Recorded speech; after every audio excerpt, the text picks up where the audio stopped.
ఆరా foundation ఆధ్వర్యంలో చిలకలూరిపేటలో Christmas సంబరాలు అంబరాన్ని తాకాయి. ఏటా చిలకలూరిపేట నియోజకవర్గంలో ఆరా ఫౌండేషన్ ఆధ్వర్యంలో క్రిస్మస్ వేడుకలు నిర్వహించడం ఆనవాయితీగా వస్తోంది. క్రిస్మస్ పర్వదినం సందర్భంగా ఆరా సంస్థ నియోజకవర్గ వ్యాప్తంగా కేకులు పంచడంతో పాటుగా పేదలకు వస్త్రాలను అందిస్తోంది. ఈ ఏడాది క్రిస్మస్ వేడుకల్లో భాగంగా జరిగిన కార్యక్రమంలో నియోజకవర్గంలో ఉన్న అన్ని చర్చిలకు కేకుల పంపిణీ చేసిన ఆరా ఫౌండేషన్ సిబ్బంది క్రిస్మస్ వేడుకల్లోనూ పాల్గొన్నారు.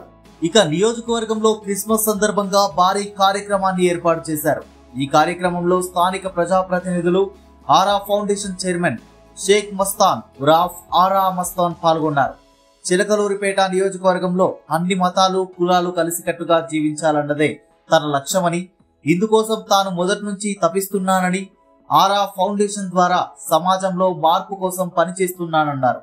ఇటీవల కార్తీక దీపోత్సవం నియోజకవర్గ ప్రజల సహకారంతో అద్భుతంగా నిర్వహించామన్న ఆరా మస్తాన్ తాజాగా క్రిస్మస్ వేడుకలను అంబరాన్ని తాకేలా జరగడానికి క్రైస్తవ సోదరులే కారణమన్నారు. క్రీస్తు పర్వదినం సందర్భంగా ఏటా ఈ కార్యక్రమం నిర్వహిస్తున్నామని కార్యక్రమ నిర్వాహకులు చాపలమడుగు రవి చెప్పారు. ప్రతి ఏటా ఆరా మస్తాన్ చొరవతో క్రిస్మస్ వేడుకలను నిర్వహిస్తున్నామని చెప్పారు. ఈ ఏడాది పట్టణంలో పోలీసులందరికీ నూతన వస్త్రాలు బహకరించారు. గతంలో రంజాన్ సందర్భంగా చిలకలూరుపేట పట్టణం నరసరావుపేట రోడ్డులోని గోల్కొండ గార్డెన్స్ లో ఇఫ్తార్ విందు మరియు ప్రముఖ మోటివేటర్ బ్రదర్ షఫీ గారిచే ఇహ పరలోక సాఫల్య మార్గం అనే అంశంపై గొప్ప ఆధ్యాత్మిక సందేశం ఇప్పించడం జరిగిందన్నారు.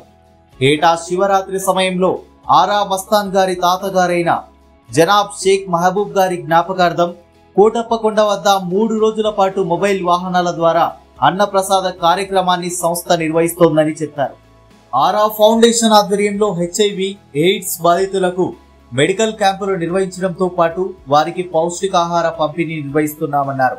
గత ఏడాది ఇదే సమయం అనగా 29/12/2022న పాఠశాల కొరకు ఎకరా భూమిని కొని ప్రభుత్వానికి రిజిస్టర్ చేయించారని గుర్తు చేశారు. వీటితో పాటు స్థానికంగా ఆరా ఫౌండేషన్ ఆధ్వర్యంలో పేద విద్యార్థులకు స్కాలర్షిప్లు అందిస్తున్నారని చెప్పారు.